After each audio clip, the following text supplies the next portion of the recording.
Hola compañeros, el día de hoy vamos a revisar una investigación. Permítanme compartirles la pantalla. Ok, aquí tienen. Este, Ustedes cuando buscan una investigación científica la van a encontrar de esta manera. Ok, aquí como ustedes pueden ver viene el nombre de la universidad de donde eh, o en dónde se realizó o el alumno de qué universidad realizó la investigación. Y esto que ven aquí que dice repositorio institucional quiere decir que es la biblioteca, en este caso en línea, de la universidad, donde ahí tú puedes encontrar este, mm, esta investigación y otras tantas de las carreras que tenga la universidad. Aquí está el link este, en donde tú te puedes meter a buscar más investigaciones de diferentes carreras. Este es el link a la biblioteca virtual de la Universidad Iberoamericana de Puebla.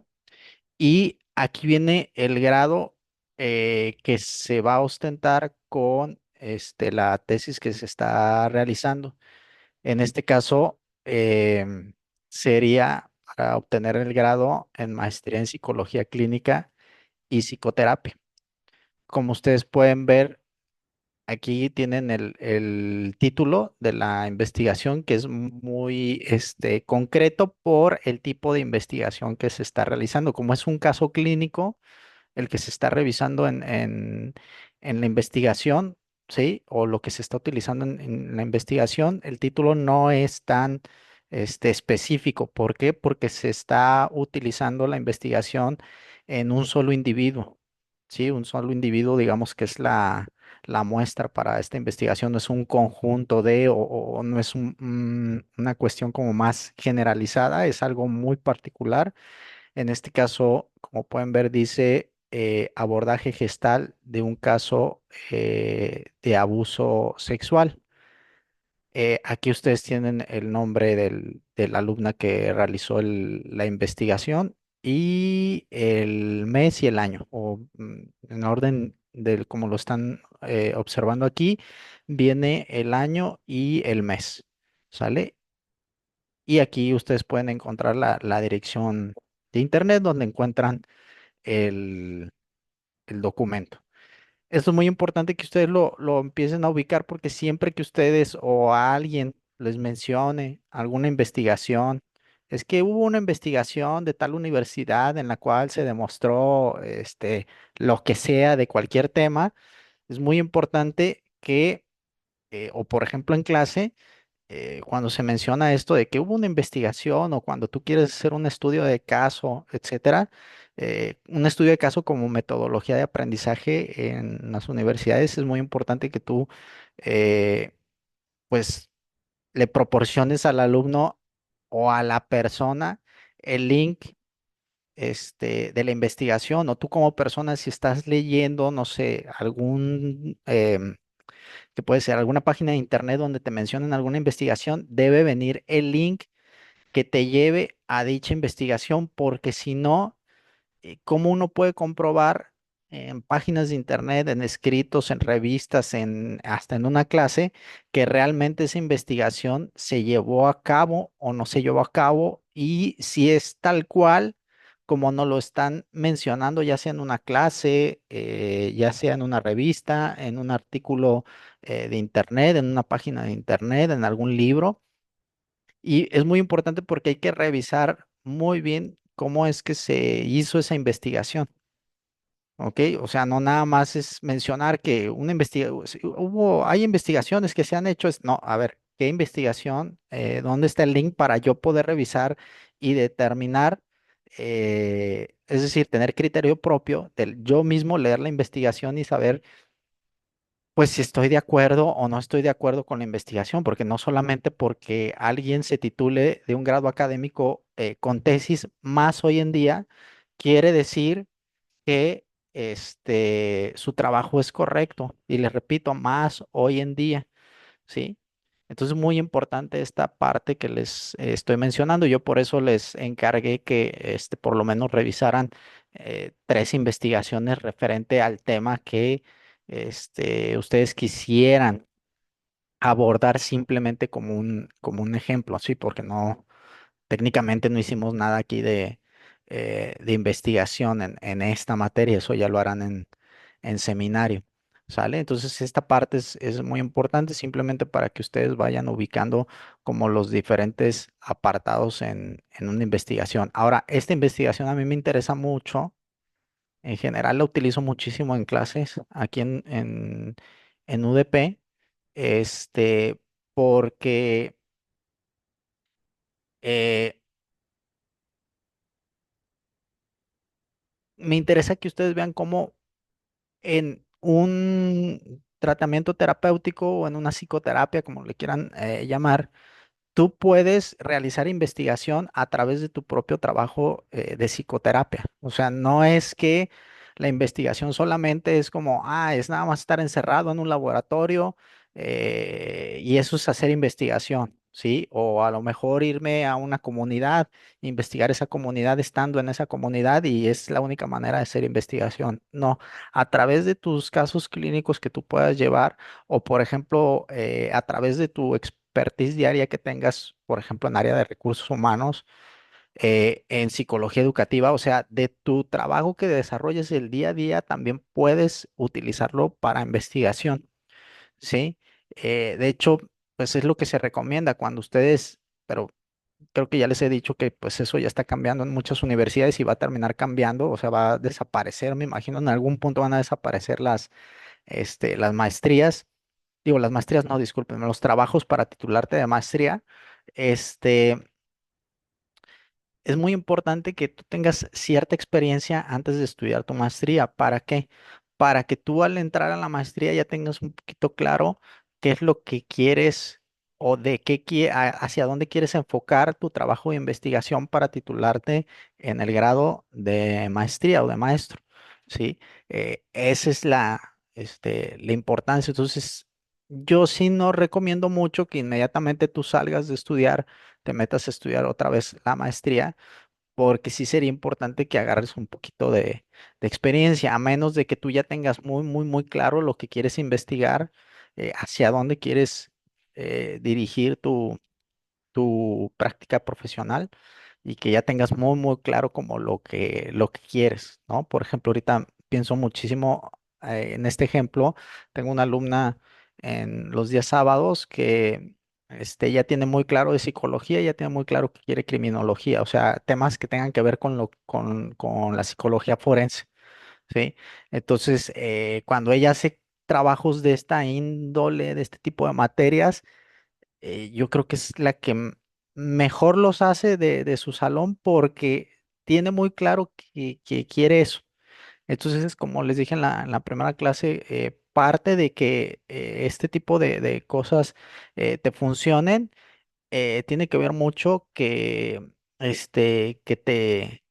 tengas claro qué es lo que quieres investigar o hacia dónde quieres dirigir tu experiencia profesional, ¿sale? Entonces aquí tienen, eh, muy importante para que ustedes vean cómo va una portada de una investigación o de una tesis. Primero, siempre va el nombre de la institución.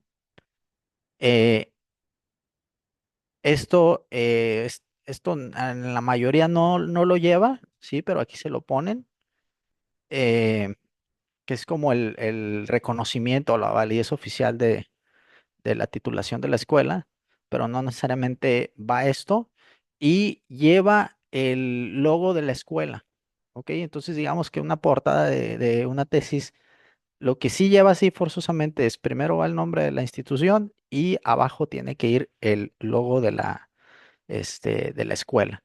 Una vez que pones el nombre de la institución y el logo de la escuela, lo siguiente que va a ir en la tesis es el título de tu tesis, ¿ok? Abordaje gestal de un caso de abuso sexual.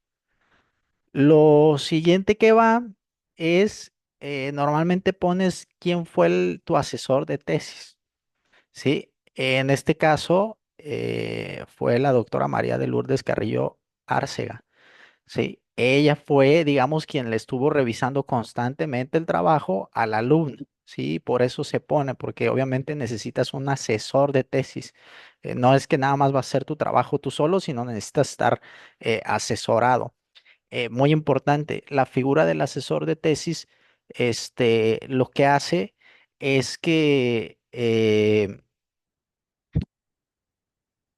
simplemente te va a decir qué cosas están bien, qué cosas están mal en cuestiones de redacción, coherencia de ideas, la pulcritud del trabajo, pero puede que no se meta en cuestiones técnicas, ¿sí? Porque no necesariamente un asesor de tesis tiene que ser alguien de tu carrera.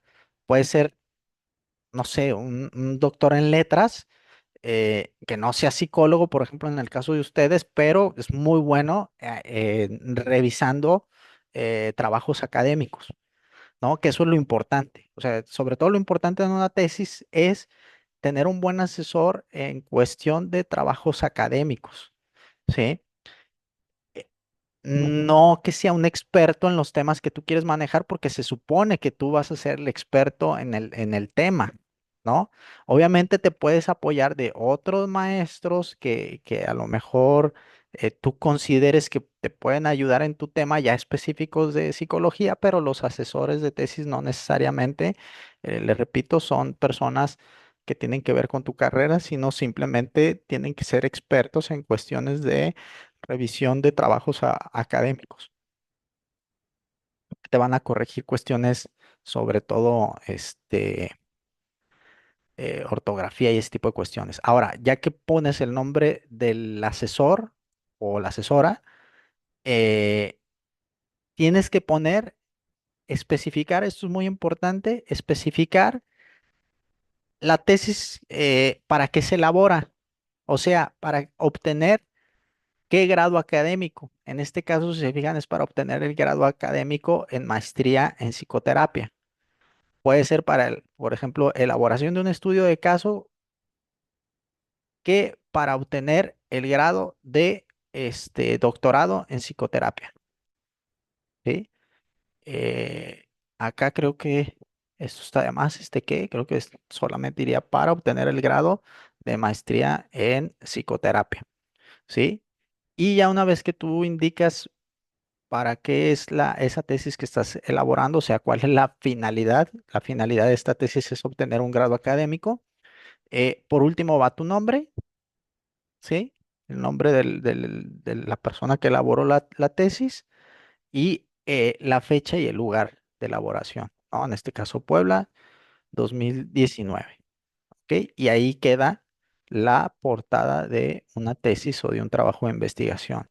Acá es muy importante que vean como la limpieza y la pulcritud, perdónenme, de el trabajo, o sea, perdónenme, no del trabajo, sino de la portada, no colores, el logo de la escuela no grandísimo, sino un tamaño normal, regular, ¿sí? Tampoco muy pequeño, que se vea bien, que no esté pixeleada la imagen, muy importante. Y pues simplemente en los trabajos académicos hay que cuidar mucho la pulcritud, o sea, que se vean limpios, ¿sí? Aunque en este caso hay algo que no me gusta de esta portada, no les voy a mentir, o sea, hay algo que no sé si es que estos sean mayúsculas y hay cosas que vienen en mayúsculas y minúsculas. Quizá eso la hace que no se vea tan pulcra. No me gusta en particular eso. Y aquí me brinca muchísimo que. Sí, yo haría como esas correcciones, ¿no? Siendo un poquito o un bastante quisquilloso.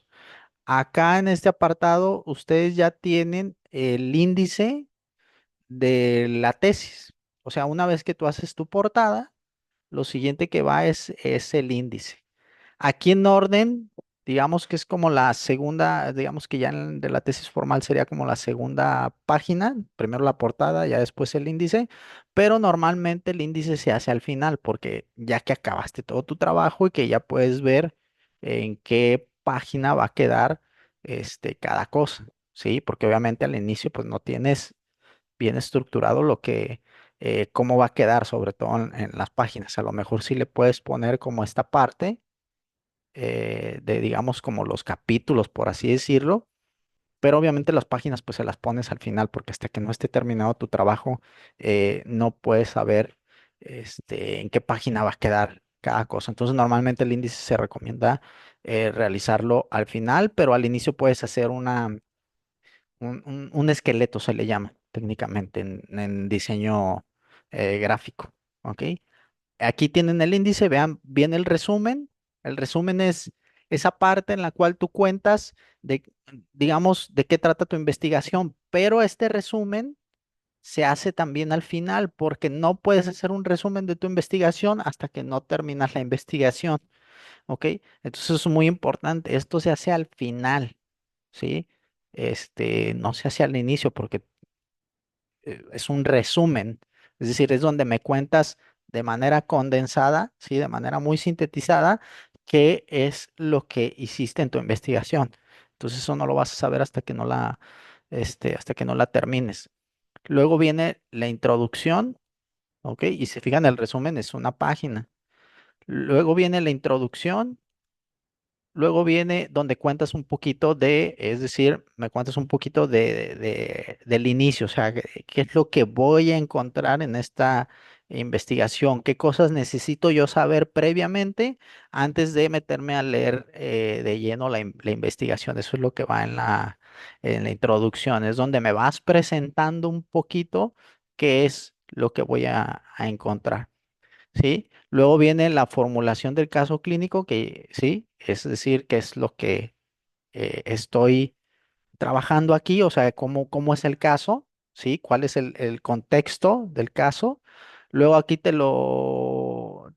digamos que lo resume por sesiones, sesión modelo, método, el procedimiento, los resultados, la discusión y conclusiones y referencias, ¿sí? Luego tienes Después del índice, aquí va un índice de tablas. Es decir, si tú metes tablas o metes imágenes, esas las tienes que indicar en el índice, pero después de que termina el índice general, ya pones el índice de tablas y el índice de imágenes, o aquí como en este caso dice, de figuras, ¿sí? En este caso me imagino que presentó los test en imagen. Quiero pensar que los resultados de los test que aplicó a la persona, ¿sí? Eso es lo que ustedes van a encontrar. Entonces aquí ya ustedes tienen el resumen del trabajo, ¿sí? Aquí para que vean cómo es un resumen.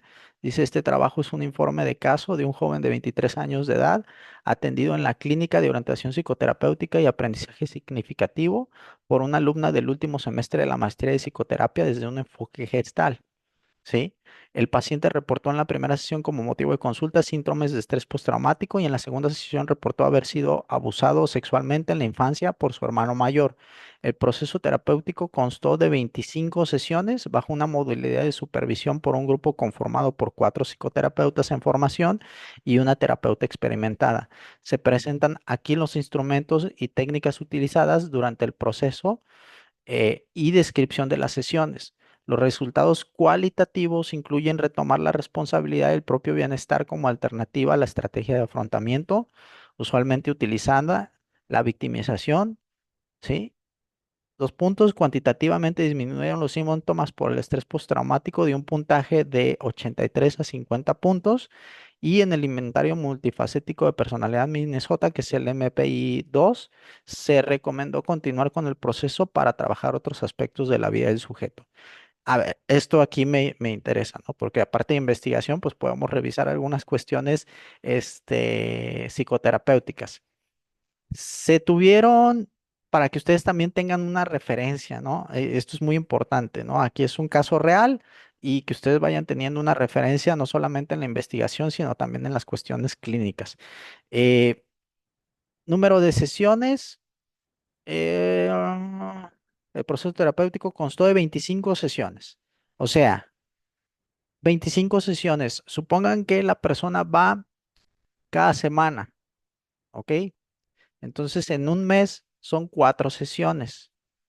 ¿sí? Ahí puso que tuvo 25 sesiones, ¿sí? Entonces, 6 por 4 son 24, entonces fueron 6 meses, poquito más de 6 meses. Lo más seguro es que fueron 7 meses, porque según recuerdo el caso, hubo vacaciones de diciembre, por ahí se le cruzaron y creo que no lo vio durante 2 o 3 semanas, si mal no recuerdo el caso, que ya tengo rato que tendré como unos 5 meses que no lo he releído, del último grupo con el que trabajé esto. Y obviamente a lo mejor si tomas todo el tiempo completo fueron 7 meses, pero si nada más tomamos las sesiones, si fuera diario, digo diario me refiero cada semana, son 7 meses, ¿sí? O sea, 6 meses y una semana, ¿ok? Entonces, ¿qué es lo que me interesa de aquí? Que ustedes vean cómo de 6 meses y una semana, estamos hablando de un trastorno de estrés postraumático por una, violación de la escala de Beck, ¿sí? Perdón, de la escala de estrés postraumático de un puntaje de 83 se bajó a un 50. Todavía es relativamente significativo el 50, se bajaron 30 puntos. Entonces, obviamente el 50 a ella lo que nos indica en ese psicométrico es que todavía hay cosas por trabajar, o sea, no se ha terminado.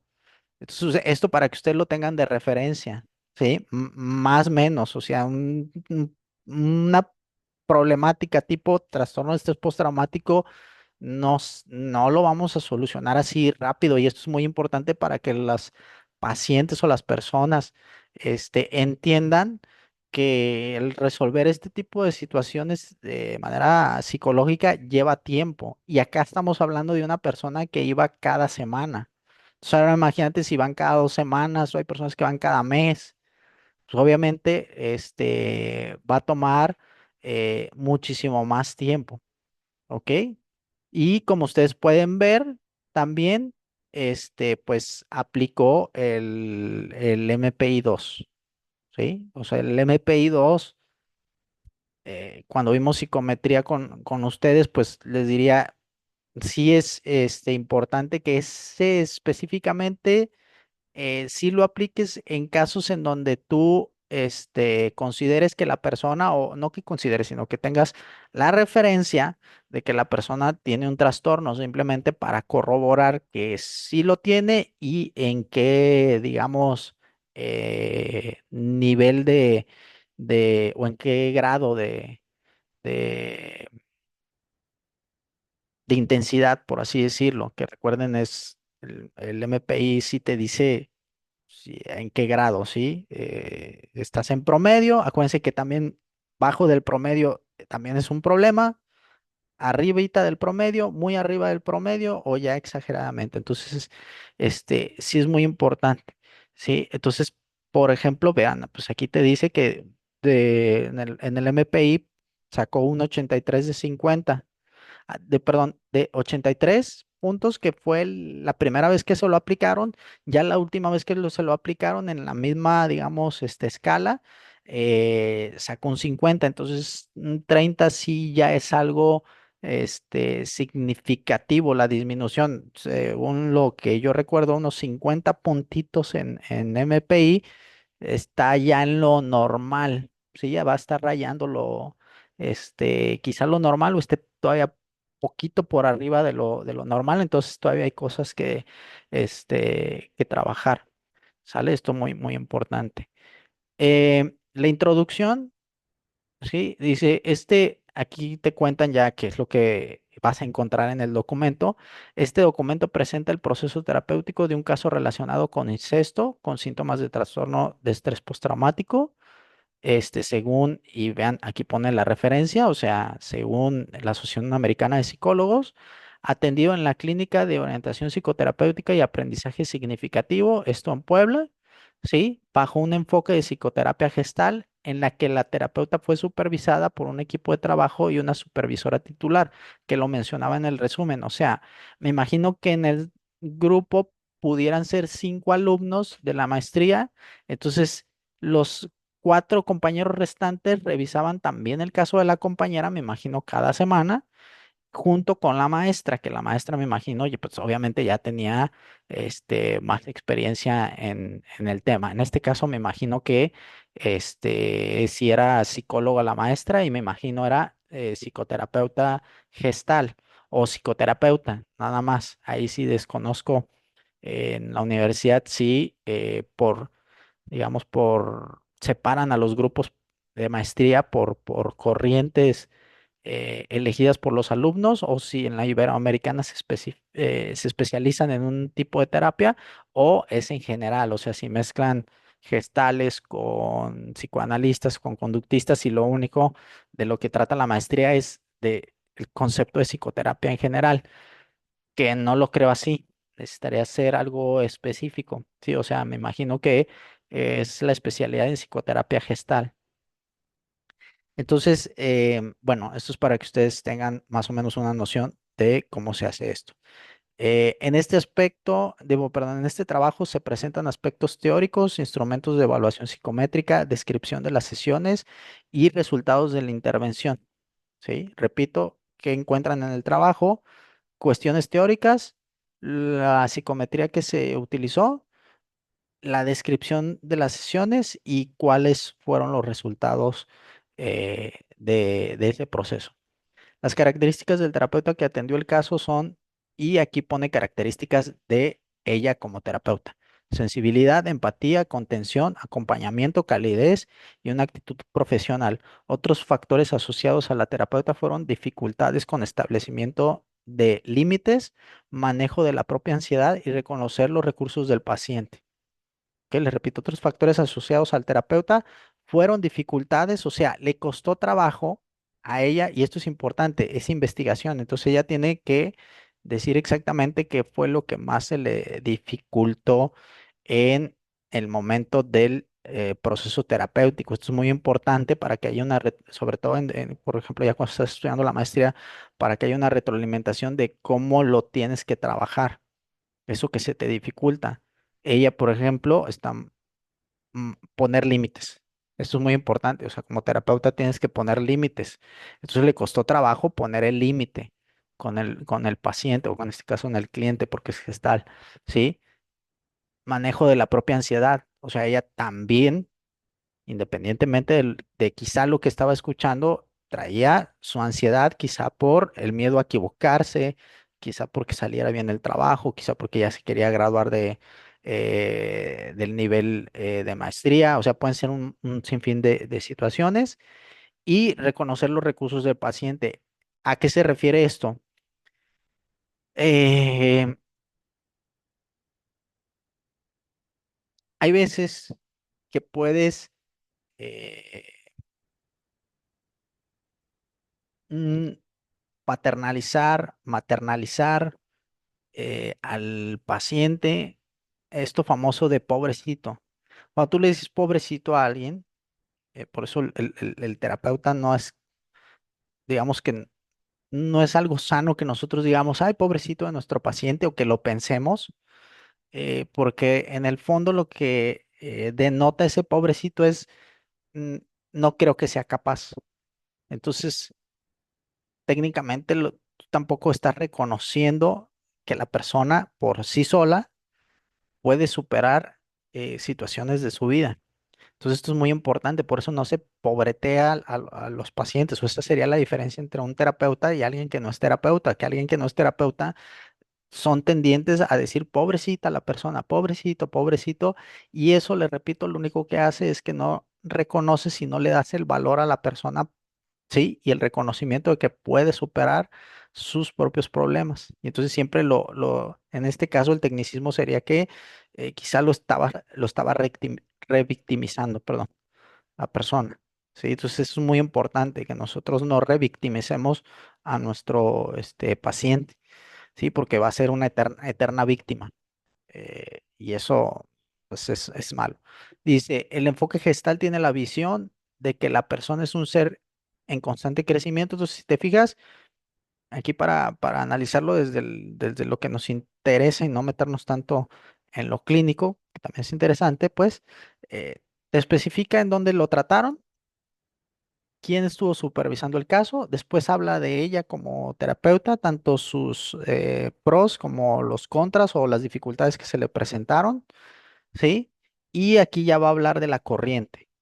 En este párrafo que ustedes están viendo, va a hablar específicamente de la corriente. Dice, el enfoque gestal tiene la visión de que la persona es un ser en constante crecimiento, capaz de modificar su comportamiento, desarrollando su potencial, encontrar soluciones por sí mismo a sus problemas y asumir la responsabilidad de conducir su propia vida.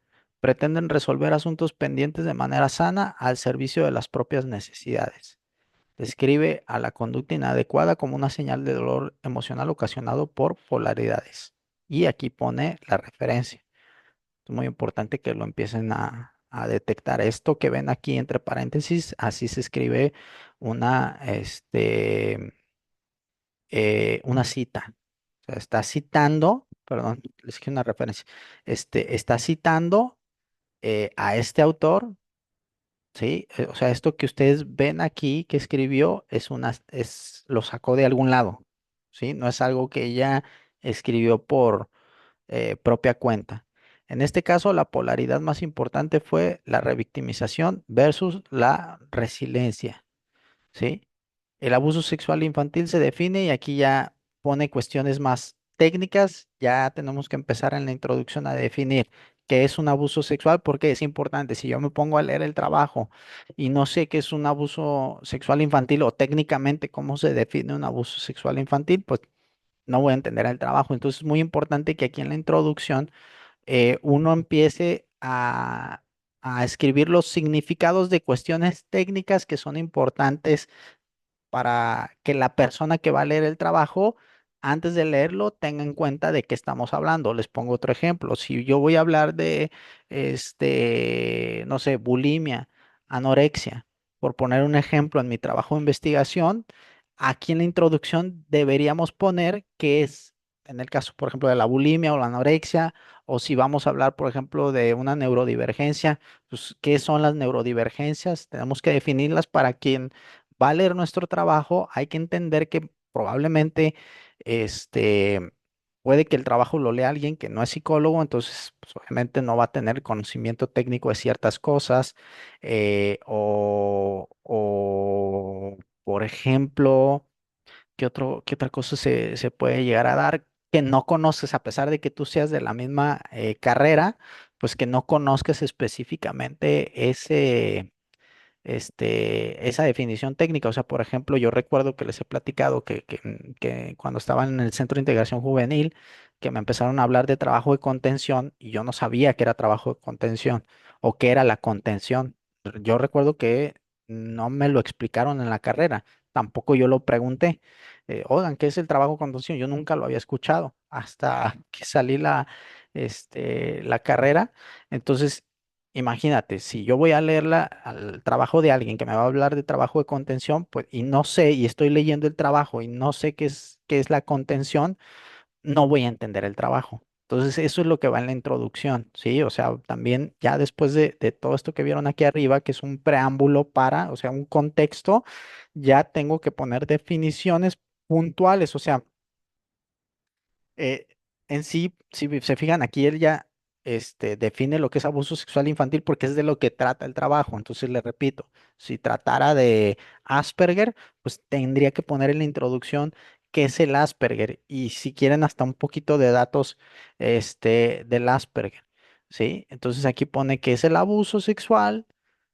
Todo, si se fijan, está citado, o sea, todo esto que ven entre paréntesis, el apellido del autor y el año en que lo dijo, son citas. Esta cita que ustedes ven aquí, por ejemplo, son dos autores, está poniendo el año y esto que ven aquí es la página. Ustedes sí me dicen, maestro, ¿por qué aquí no pone página? Porque quizá no se tenía la página exacta de donde se sacó la referencia. Cuando sí se sabe y se tiene el dato de la página exacta, se tiene que poner de esta manera el apellido o los apellidos, en este caso son tres personas, perdónenme, yo les dije dos, no me había fijado que tiene aquí una coma. Entonces son tres autores. Me imagino que los tres hicieron un libro, escribieron un libro en conjunto que pasa también muchísimo. Y entonces, los tres autores, este, los tres autores eh, escribieron el libro o participaron en la elaboración del libro, entonces se tiene que tomar a los tres autores porque así va a venir en el libro, el año que lo dijeron y la página, ¿sí? Todo esto que van así entre paréntesis, que dice el año, son citas, ¿ok? ¿Qué significa? ¿Sí? Esto que ven aquí, permítanme, déjenme ver si puedo. Bueno, a partir de aquí del después que vieron que se colorió en azul, hasta acá donde dice ocurrido, ¿sí? Todo eso significa que lo sacaron de estos dos autores o lo dijeron estos dos autores, lo transcribieron o copiaron y pegaron tal cual y lo están citando. Eso es para que nosotros sepamos que este párrafo que ven aquí no es algo que escribió por su propia cuenta o no es algo que la alumna esté diciendo por su propia cuenta, es algo que copió de algún libro, ¿sí? Entonces esto es muy, muy, muy importante. Ok, entonces aquí ya está tomando, fíjense, de referencia muy importante el DSM-4 porque con base a qué dices que tiene un trastorno de estrés postraumático, ¿sí? Otra cosa muy importante, muy, muy importante en la introducción, y si se fijan, aquí ya está soltando datos. Esto que les decía es muy importante, ya que te expliqué los conceptos que necesito que tú tengas claros para leer la investigación. Ahora te presento un poquito de estadística, ¿sí?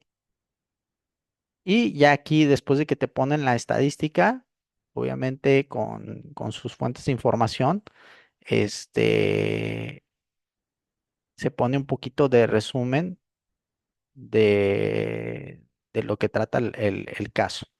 Ok, aquí en este apartado que ven aquí, bueno, no apartado, sigue siendo parte de la introducción, viene el objetivo general y estos objetivos terapéuticos sería lo que nosotros conocemos como objetivos en investigación, serían específicos. Entonces tienes objetivos generales y el objetivo específico. En este caso, ella le puso objetivos terapéuticos.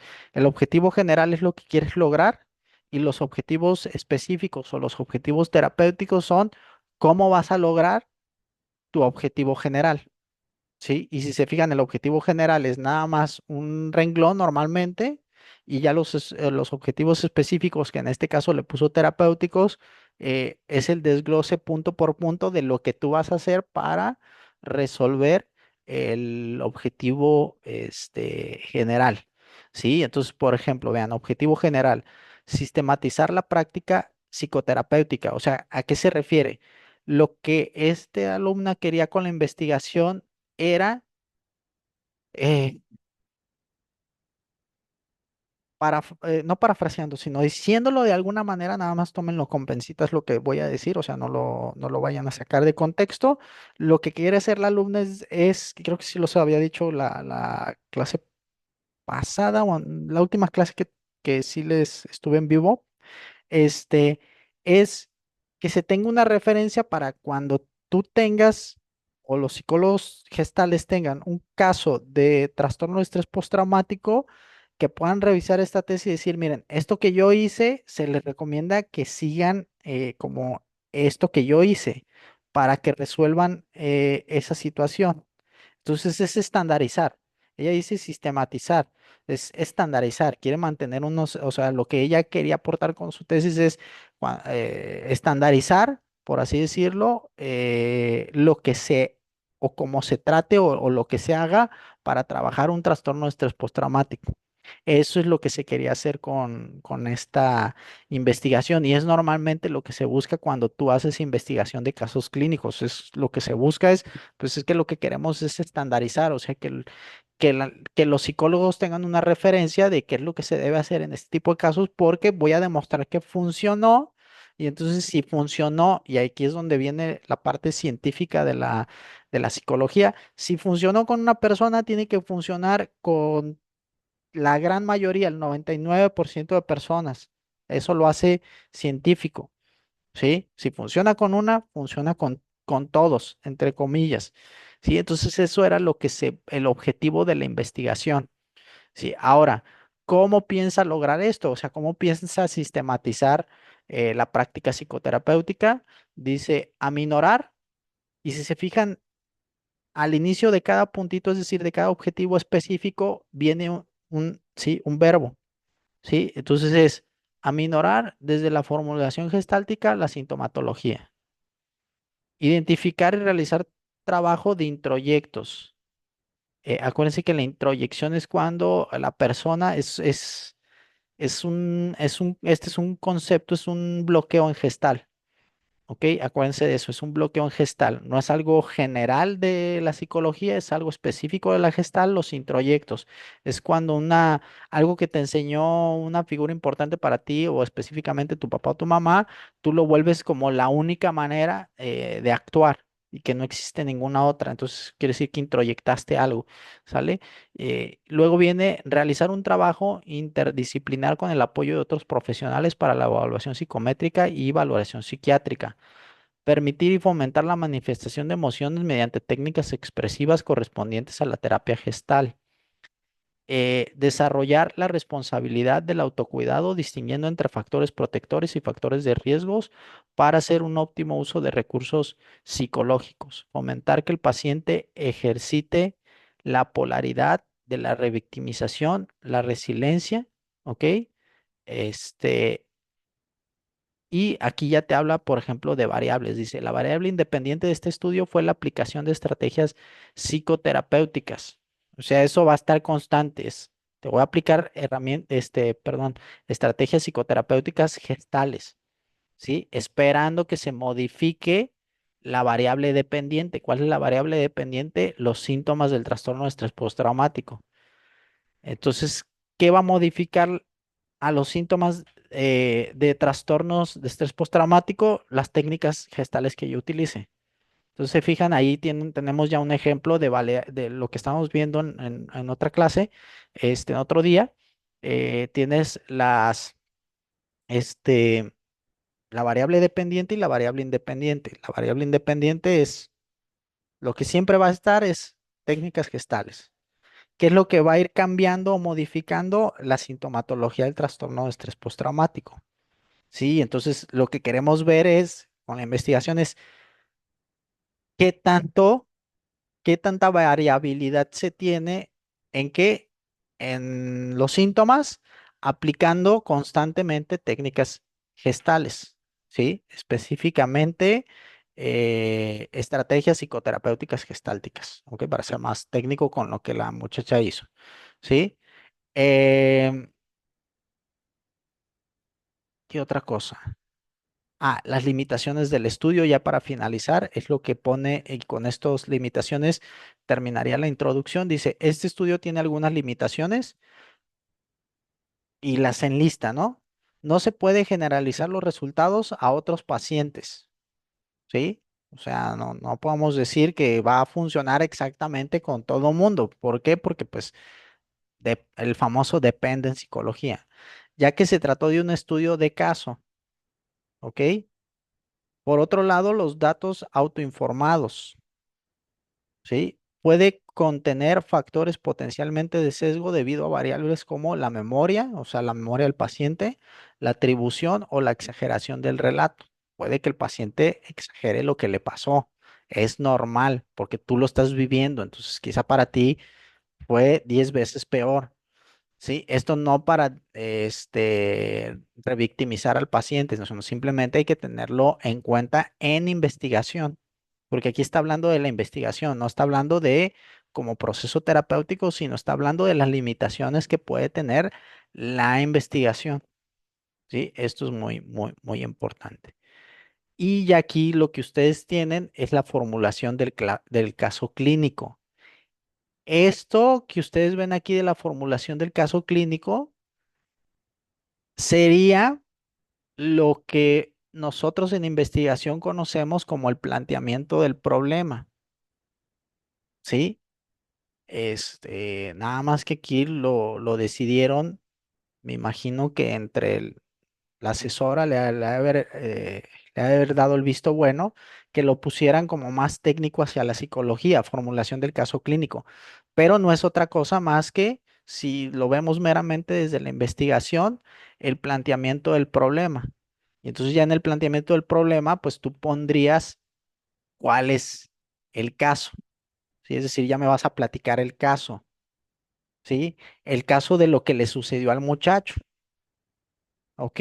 No de cómo lo trataste, porque estamos hablando del problema. El problema fue lo que le pasó. Entonces aquí en la formulación del caso clínico, entre paréntesis, que sería que tengan en cuenta, sería el planteamiento del problema, tú ya ahí manifiestas qué fue lo que pasó, ¿no? Entonces tienes los datos de identificación, dice Juan, es un seudónimo muy importante, no se va a poner el nombre real de la persona. Sí, se tiene que poner un seudónimo, pero sí tenemos que especificar que es un seudónimo. De 23 años de edad, sexo masculino, nació y vive en el estado de Puebla el 30 de marzo de 1998. Es soltero y tiene licenciatura trunca en negocios internacionales, cursado hasta el cuarto semestre de la carrera. Como ocupación, al inicio del tratamiento se encontraba como ayudante en un comercio de dulces y actualmente tiene un negocio propio de cultivo y venta de malanga. Su religión es católica, sin embargo, hace muchos años no la practica. ¿Cuál fue el motivo de consulta? Sigue siendo todo esto es parte del planteamiento del problema. Juan acude a consulta por iniciativa propia tras notar que tiene dificultades para dormir, irritabilidad, pensamientos negativos sobre sí mismo, sensación de vacío, sentimientos de enojo, culpa y tristeza, desapego en sus relaciones interpersonales, estado constante de alerta e hipervigilancia, sensación de estar en peligro, falla en el cumplimiento de metas y proyectos personales y conductas imprudentes o autodestructivas. Comenta que dejó de estudiar y que no se siente a gusto en el actual empleo como ayudante de la tienda de dulces. Recientemente busca relaciones con personas desconocidas en barrios peligrosos de la ciudad, refiriendo que él no había tenido el valor de quitarse la vida y busca a alguien que lo lastimara. ¿Sí? En la segunda sesión comentó que tiene una relación conflictiva con los miembros de su familia a raíz de haber vivido un abuso sexual por parte del segundo de los cuatro hermanos. Juan tenía 5 años de edad y ocurrió repetidas veces a lo largo de aproximadamente 2 años. Hasta que su hermano dejó de vivir en casa, su hermano tenía ya 17 años de edad. El paciente describe que era forzado a mirar pornografía, ser tocado en los genitales, practicar sexo oral y recibir penetración anal con objetos y con pene. Tuvo el valor de acudir con su madre para contarle lo ocurrido, quien negó que pudiera haber sucedido y sintió nuevamente desprotegido, lo que hasta la fecha vuelve conflictiva la relación madre-hijo. Esta es la primera vez que Juan acude a proceso psicoterapéutico para elaborar el suceso traumático. ¿Ok? Ese es el planteamiento del problema. O sea, si se fijan ustedes al leer esto, ya saben, este, qué es lo que pasó. ¿Sí? ¿Qué es lo que vamos a intentar solucionar en el trabajo? ¿Sí? Ahí ya tienes el trabajo, digamos, perdón, el problema, perdón, ahí ya tienes el problema. Entonces, esto es lo que necesitamos solucionar. Eso es el planteamiento del problema, donde yo te cuento la problemática que vamos a intentar resolver, explicar, interpretar, describir lo que sea en tu trabajo de investigación. ¿Sí? Nada más que en como es un caso clínico, un estudio de caso, por eso lo pusieron más enfocado hacia lo psicológico, o sea, por eso le pusieron formulación del caso clínico, pero les repito, muy importante, pues sí me importa que vayan ubicando las partes de una investigación. Esto es lo que ustedes o lo que nosotros en investigación conocemos como planteamiento del problema, ¿sale? Ese es el planteamiento del problema, ¿ok? Por una obviedad, ¿sí? no hay pregunta en sí de investigación. Aquí lo que ustedes ven, y ya lo veremos en la siguiente clase, ya son las sesiones. El resumen de lo que se hizo cada sesión, que eso es lo que parece o lo que es muy interesante, ¿sí? Y no sé si les ha pasado que muchos alumnos me dicen, es que yo, maestro, no sé qué hacer, no sé qué haría o no sé qué hacer en mi primer caso, o sea, qué es lo que se hace, o qué este tipo de trabajos te sirven para que tú vayas teniendo una referencia y sepas qué es lo que se hace en un proceso terapéutico, para que no llegues a tu práctica ya profesional, o sea, ya a tu ejercicio profesional así en totalmente blanco, sino que tengas referencias o desde antes, cuando estés practicando, que tú leas como este tipo de investigaciones, de estudios de caso y sepas qué es lo que hacen los psicólogos. Más aparte, te puedes apoyar de ir tú a terapia. Ir tú a terapia también te sirve para que tú tengas una noción de qué es lo que se hace. No vas a copiar exactamente lo que haga tu terapeuta, pero sí te sirve para que tú tengas una referencia de qué cosas se hacen. Más aparte tienes este tipo de investigaciones y más aparte pues tienes libros que te pueden ayudar. Y rematando con la práctica profesional. ¿Sale? Entonces, hasta aquí vamos a revisar de este trabajo de investigación por hoy y ya el último día de clase ya revisamos exactamente qué fue lo que se hizo en la investigación, sesión por sesión. ¿Sale? Y a qué conclusiones se llegaron.